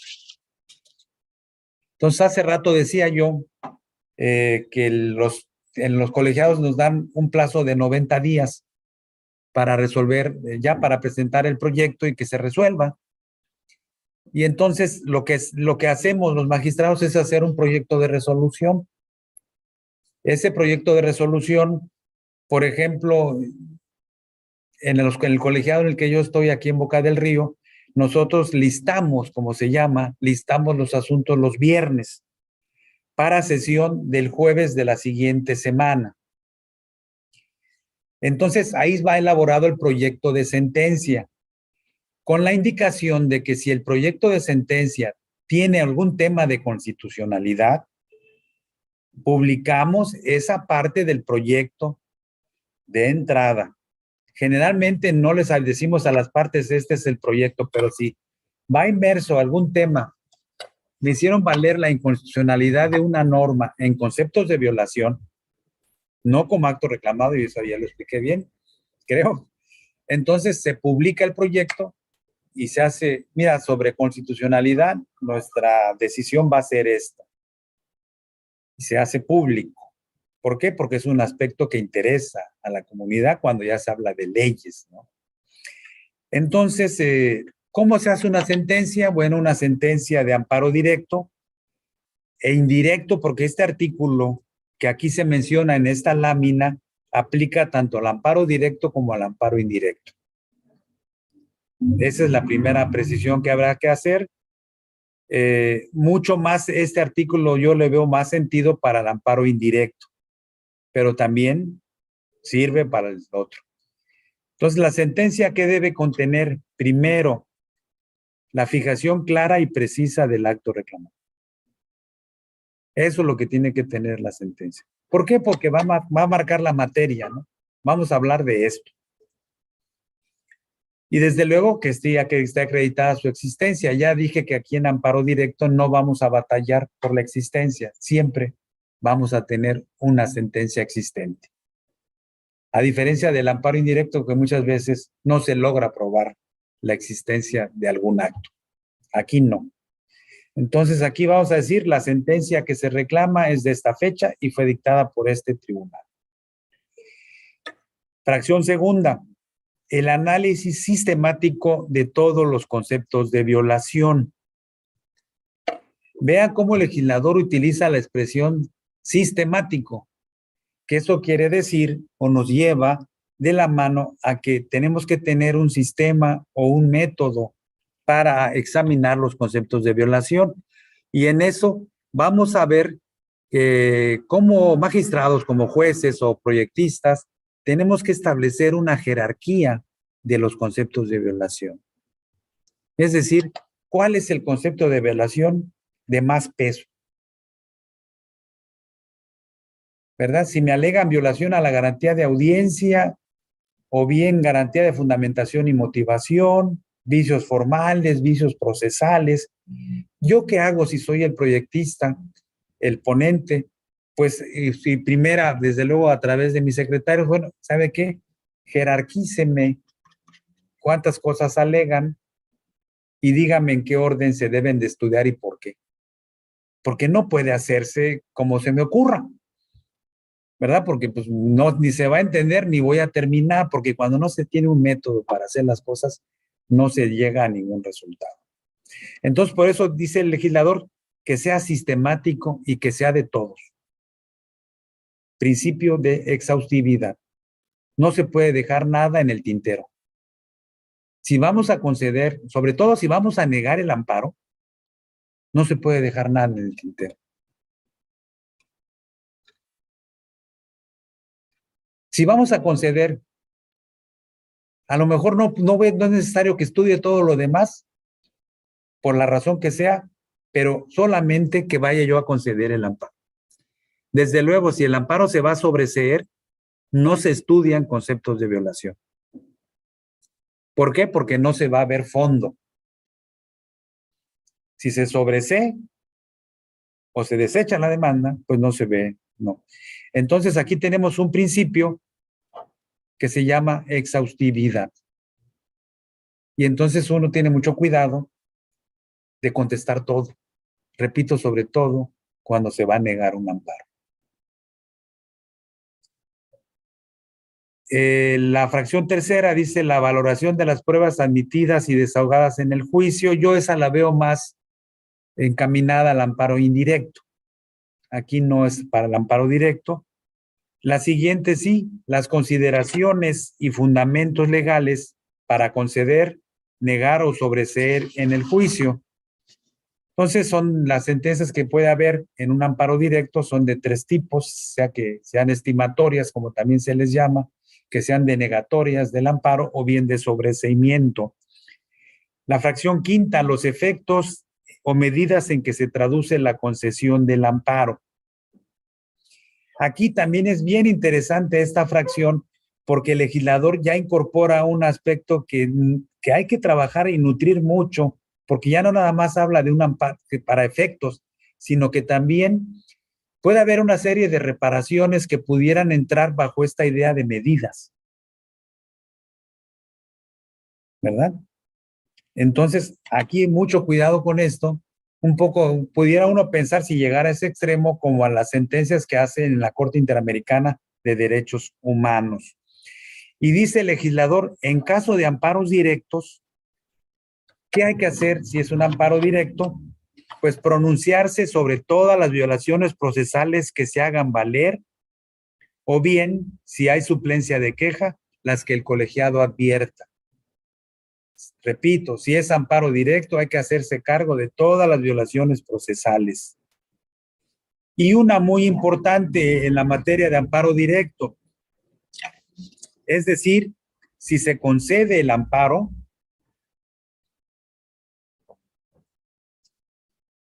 hay que decir claramente, incluso así lo hacemos, con incisos, vas a hacer esto, esto, esto y esto. Por ejemplo, vas a dejar insubsistente tu sentencia definitiva. Paso número 2, vas a dictar una nueva. Paso número 3, en esa nueva vas a hacer esto y a quitar esto. Así, paso por paso. ¿Para qué? Para que no haya ninguna confusión, ni para las autoridades responsables, ni para las partes, de para qué se concedió el amparo.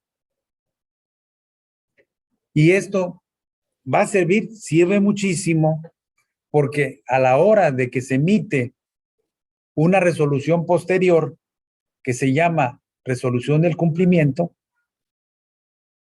lo que hace el colegiado es esperar que la autoridad responsable le envíe la nueva sentencia definitiva, da vista a las partes y después el presidente del colegiado lo que hace es comparar la nueva sentencia que cumplió el fallo protectriz y el fallo protectriz. Y va diciendo uno, le pedí que hiciera A, sí lo hizo.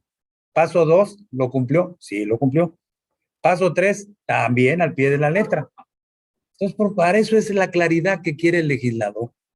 Y esto vino a ser precisamente porque a veces había unas sentencias que hacíamos los colegiados que pues a veces ni nosotros las entendíamos. La verdad, pues eso ya se ha ido eliminando verdaderamente. Ya yo ojalá y si no, pues estamos desde luego con el propósito de que se haga, que las sentencias sean claritas, que se diga, vas a hacer A, B, C, D, E. Y para eso es bueno hasta un estilo de incisos. No vaya, no condensar todo en renglones, así es bueno los incisos. Repito, porque al que está aprendiendo a ser proyectista, eso le ayuda mucho. Pero no nomás al que está aprendiendo, sino al que va dirigida la sentencia, que es al que más interesa. Es decir, ¿a quién le interesan las sentencias? A los justiciables. ¿Verdad? Para que cuando el abogado o la persona o ellos mismos las lean, pues puedan comprender cabalmente qué fue lo que se decidió. Y como toda sentencia, pues tiene puntos resolutivos. Y aquí hay una frase en el artículo 74 que es muy importante, que dice que hay que expresar el acto u omisión por el que se conceda o niegue el amparo o por el que se sobresea, y cuando sea el caso, los efectos de la concesión. Es decir, si se concede el amparo, hay que precisar bien los efectos y tiene que haber congruencia con la parte considerativa. Otro principio de derecho. ¿Qué es congruencia? Congruencia, acuérdense que hay congruencia interna y congruencia externa. Congruencia interna es que una sentencia no debe tener postulados que se contradigan entre sí, ¿verdad? No puedes empezar diciendo esto es blanco y acabar diciendo es negro. Congruencia interna, congruencia externa. Si son dos actos reclamados, la sentencia tiene que hacer referencia a los dos actos reclamados. Si hay tres quejosos, a los tres quejosos. Eso es congruencia externa. Si en la parte considerativa dije se va a conceder el amparo para que se haga tal cosa, en el resolutivo no tiene que variarse, ¿verdad? Y ese cuidado hay que tenerlo, repito, porque somos seres humanos y estamos sujetos a errores, ¿verdad? Pero desde luego hay que procurar que eso no suceda. Si hay algún problema en amparo directo, de que la sentencia tenga alguna ambigüedad y que, por ejemplo, siendo tres quejosos nada más a la hora del resolutivo mencioné dos, la ley permite una aclaración de sentencia que es de oficio, ¿verdad? Pero es de oficio y sí se pueden corregir ese tipo de cuestiones que son de ambigüedades. Desde luego no se vale y no se podría nunca hacer que en aclaración de sentencia, si yo negué el amparo, lo conceda. Eso jamás, ¿no? Eso desde luego no está permitido.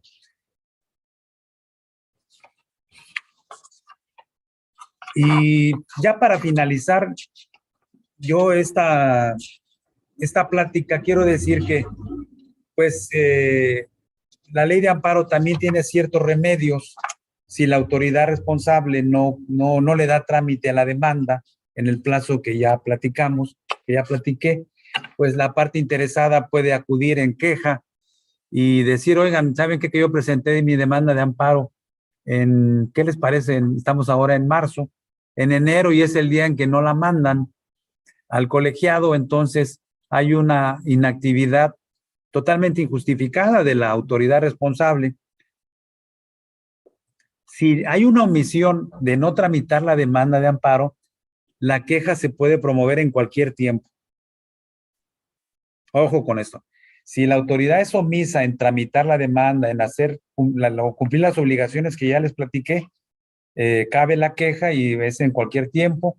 En cambio, si se trata de alguna otra cuestión específica, pues se tendrán los plazos normales de la queja que establece el artículo 97, fracción segunda de la ley de amparo. Y con esto termino para que haya oportunidad de preguntas. Dice el artículo 97, fracción segunda, que el recurso de queja en amparo directo es procedente, inciso A, cuando se omita tramitar la demanda de amparo o se haga indebidamente. Es decir, si no se tramita la demanda o algo le sale mal, pues hay que acudir al colegiado para queja. Inciso B, cuando no provea sobre la suspensión dentro del plazo legal, concede o niega la suspensión o bien fije garantías que puedan ser insuficientes o excesivas. Otra más contra la resolución que decide el incidente de daños y perjuicios, pero esa es otra cuestión. Un tema vinculado entonces con el comentario de hoy es de que sí hay un remedio para algo que hace años sucedía también y sobre todo en la materia de trabajo. Me tocó a mí ver asuntos donde en materia de trabajo, que desde luego las juntas, yo también debo decirlo en descargo de los presidentes de las juntas, estaban saturadísimos de trabajo. Había miles de asuntos y entonces pudiera ser que en un día recibieran, ¿qué les parece? 20, 30 demandas de amparo directo. Entonces, en un mes eran 600, por así decirlo, pues era materialmente imposible. Y muchas veces los presidentes de las juntas, sabemos quienes han trabajado en la administración pública, muchas veces se piden recursos y no se dan, ¿verdad? No con el personal que hay, a ver cómo le hacen. Entonces, pero eso ya vino, o ya se corrige, ya se está corrigiendo, y debo reconocer que las autoridades responsables están cumpliendo en tiempo y forma con mandar esas demandas. Si no lo hacen, se les puede multar, y también eso ya corrigió la cuestión. ¿Por qué todo va encaminado? Pues de preferencia, pues a que se cumplan los plazos para que efectivamente tengamos una justicia pronta y expedita. Con esto termino. La verdad que me ha dado mucho gusto y he estado muy contento de veras, y se ha notado, creo, el martes y ahora jueves con estas pláticas. Repito, yo ya estoy por cumplir 20 años como magistrado de circuito y pues es parte de la vida que uno viene aquí a platicar, y espero que haya sido interesante, pero sobre todo amena mi intervención. Muchas gracias a todos ustedes. Quedo a sus órdenes. Muchas gracias, señor magistrado. En atención al horario que se tiene disponible para la sesión, se realizarán al disertante el mayor número de preguntas que nos permita el tiempo programado, ya que hemos recibido un gran número de dudas y comentarios en el chat de esta transmisión. Sí. Si le parece, señor magistrado, doy lectura a la primera pregunta. Sí, por favor. ¿Procede el amparo directo contra el auto que declara la caducidad de la instancia en primera instancia?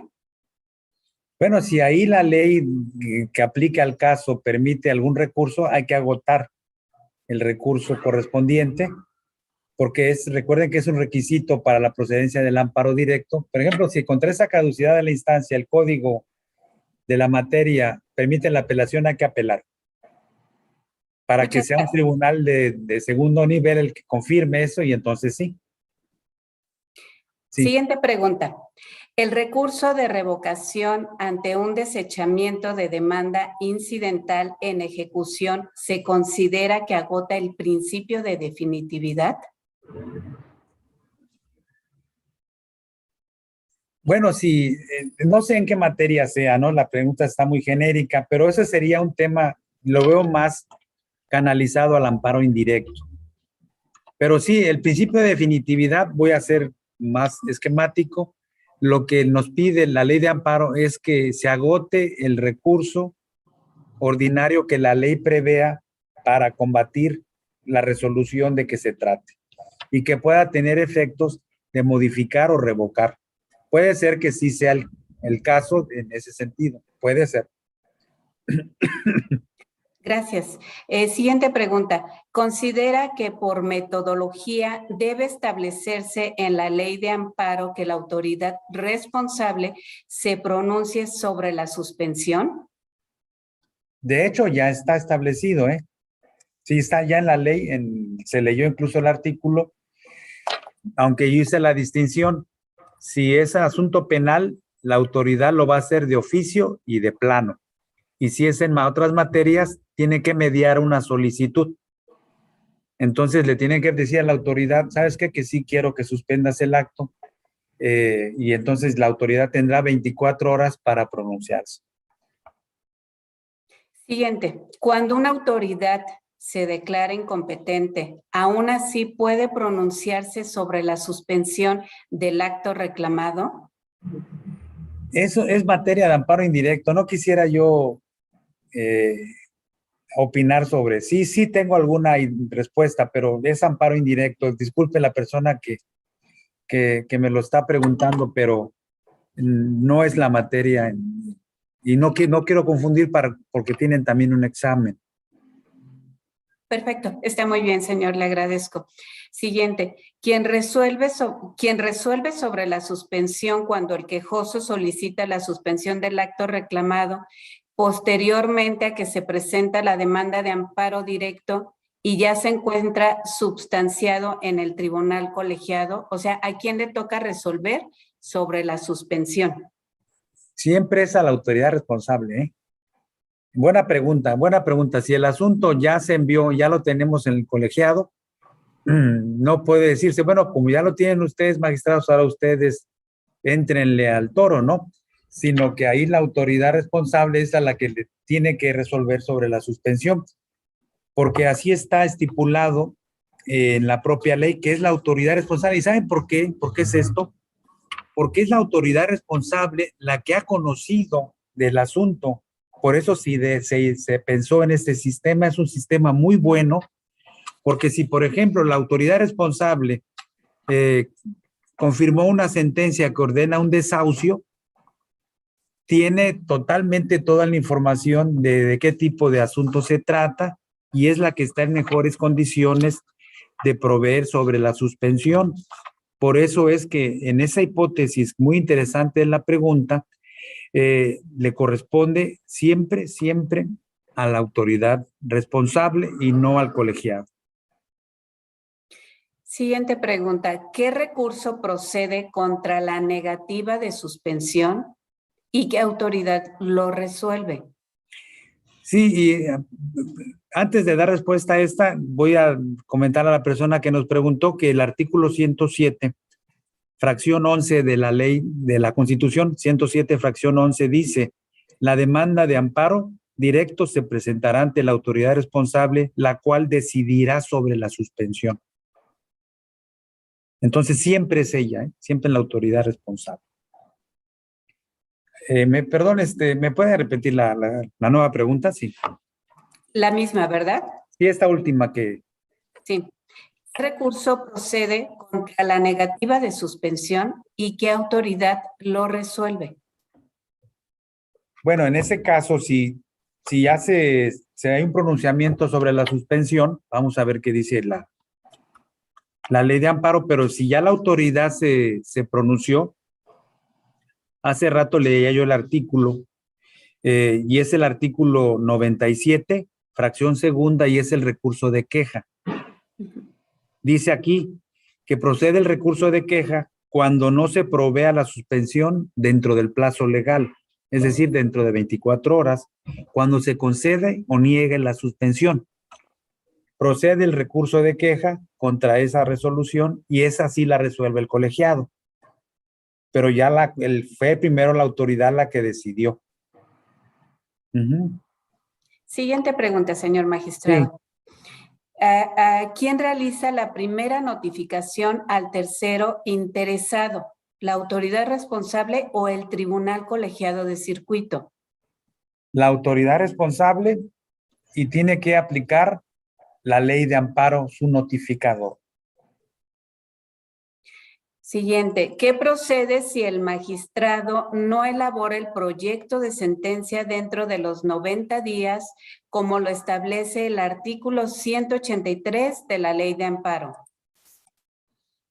Pues miren, procuramos cumplir los plazos, sí procuramos, ¿verdad? Si a veces por alguna razón no voluntaria esto se excede, será por unos días, pero siempre se procura que se haga así. Entonces, o bien el propio consejo nos hace recomendaciones en las visitas que tenemos para que se resuelva el asunto dentro de esos 90 días. Repito, pero hay tribunales colegiados y quienes me escuchan están también conscientes de que hay colegiados que están bien comprometidos con unas cargas laborales impresionantes, pero se intenta, y aparte el consejo tiene mucha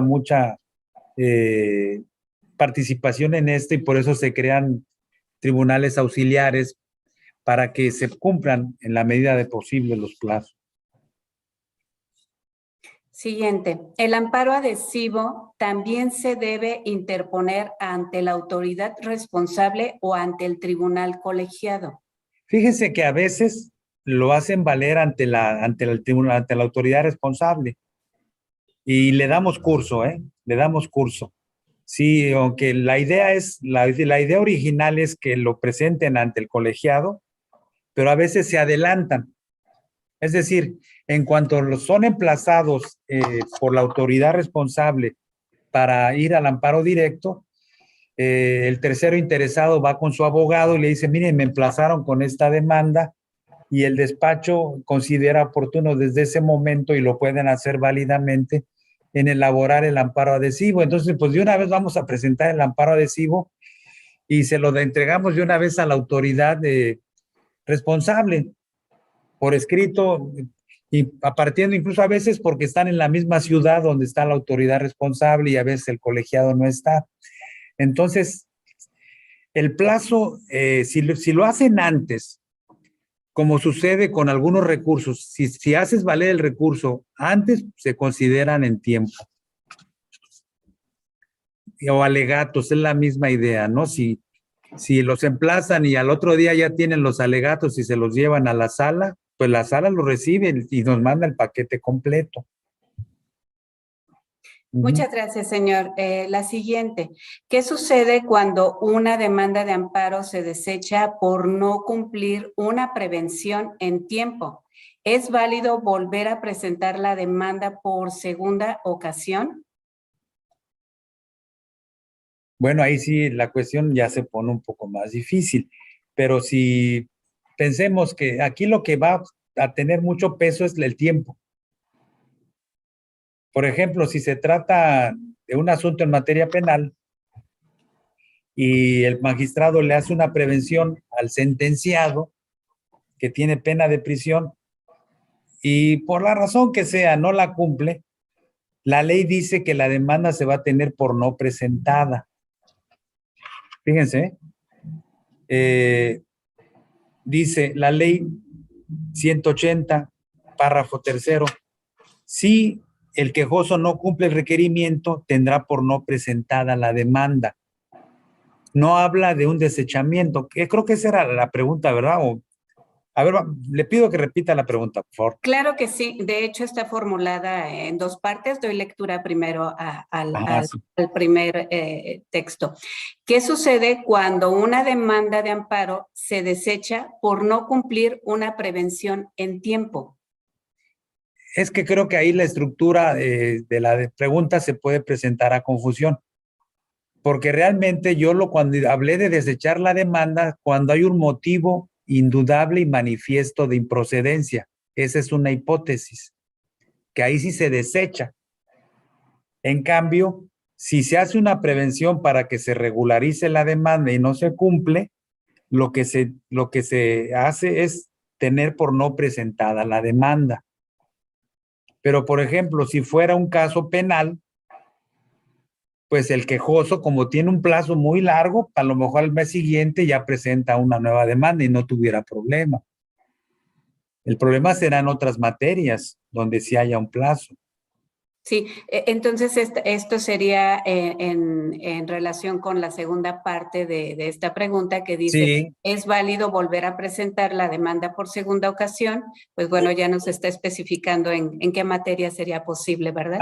hay veces que que sí es posible, ¿no? Pero generalmente no será así, o sea, casi puedo adelantar lo que no. De ahí la importancia de sí cumplir con las prevenciones, ¿verdad? Porque ya veíamos la tesis del caso de que incluso si son menores, tienen que respetar los plazos para la promoción de los juicios. Muy bien, señor, muchas gracias. Doy lectura a la última pregunta que tenemos. Sí, por favor. ¿En qué supuestos la Suprema Corte de Justicia de la Nación ejerce la facultad de atracción? También muy buena pregunta. Fíjense ustedes que la ley de amparo establece que la competencia para conocer en el artículo 34 dice la ley de amparo que los tribunales colegiados de circuito son competentes para conocer del juicio de amparo directo, que la competencia de los tribunales colegiados se fija de acuerdo con la residencia de la autoridad que haya dictado el acto reclamado. Esa es la regla de competencia por parte de los colegiados, es decir, donde reside la autoridad responsable. Por ejemplo, aquí en Veracruz tenemos al Tribunal Superior de Justicia que reside en la ciudad de Jalapa, Veracruz. Y como ahí se dictan las sentencias definitivas, los asuntos nos corresponden a nosotros, aunque estamos aquí en Boca del Río, pero es atendiendo a la residencia de esa autoridad. Y en relación a la pregunta específica, la respuesta está en el artículo 40 de la Ley de Amparo, que dice así: el Pleno o las salas de la Suprema Corte pueden ejercer de manera oficiosa o a solicitud de la Fiscalía General de la República la facultad de atracción para conocer de un amparo directo que corresponda a conocer a un colegiado, cuando por su interés y trascendencia lo ameriten. Planteado por el caso por cualquiera de las ministras o ministros, o hecha la solicitud por el titular de la Fiscalía, el Pleno o la Sala acordará si procede solicitar los autos al colegiado. Recibidos los autos, se turnará el asunto y a un ministro para que ahí se resuelva. Si el Pleno o la Sala decide ejercer en la facultad, se aboca a resolver el asunto y en caso contrario lo devuelve. De esa manera está reglamentado en la Ley de Amparo. Muchísimas gracias, señor. Señor magistrado Salvador Castillo Garrido, antes de despedir esta sesión del diplomado, ¿quisiera usted cerrar con alguna conclusión o consideración final? Pues como comentario general, repito, mi agradecimiento a la Suprema Corte de Justicia de la Nación por conducto de la Dirección General de Casas de Cultura Jurídica, y mi reconocimiento porque han mantenido vigentes estos diplomados, ¿verdad? A pesar de la pandemia que hemos estado viviendo en los últimos 2 años, pero de veras que para nosotros como titulares de órganos jurisdiccionales son muy provechosas también, porque como se ha dicho, precisamente tratando de explicar las cosas, uno también las va comprendiendo mejor, ¿verdad? La interacción que se tiene entre magistrados y que se está teniendo también con los señores ministros y consejeros es muy positiva, con un solo fin: mejorar siempre la administración de justicia federal. Muchas gracias a todos. Por ahí quizás se va a aparecer mi Twitter. Ahí está por si hay algún comentario, alguna pregunta que esté a mi alcance responder, lo haré con muchísimo gusto en alguna también oportunidad, porque pues somos muchísimos, ¿no? Muchas gracias y muy buenas tardes a todos. Muchas gracias a la Casa de la Cultura también de Veracruz. En nombre de la Dirección General de Casas de la Cultura Jurídica, agradezco la participación del señor magistrado Salvador Castillo Garrido. De igual forma, muchas gracias a las personas intérpretes de lengua de señas por el acompañamiento durante esta transmisión. Me permito recordarles que la siguiente sesión del diplomado se llevará a cabo el jueves 31 de marzo, en la que el maestro Carlos Gustavo Ponce Núñez, secretario de Estudio y Cuenta en la Coordinación General de Asesores de la Presidencia de la Suprema Corte de Justicia de la Nación, expondrá el tema Amparo Directo, particularidades por materia número 2, materia penal. En la plataforma del diplomado, en la página de internet y en el canal de YouTube de Casas de la Cultura Jurídica, encontrarán el vínculo de acceso a cada transmisión. Antes de concluir, hago del conocimiento de las personas inscritas en el diplomado que el día de hoy es el último día para que registren en la plataforma de Casas de la Cultura Jurídica la asistencia de las sesiones correspondientes al módulo 3. Y el examen de dicho módulo se podrá realizar a partir del viernes 25 y hasta el jueves 31 de marzo. La Dirección General de Casas de la Cultura Jurídica agradece a todas las personas que se conectaron a esta sesión. Muy buenas tardes y muchas gracias. Gracias.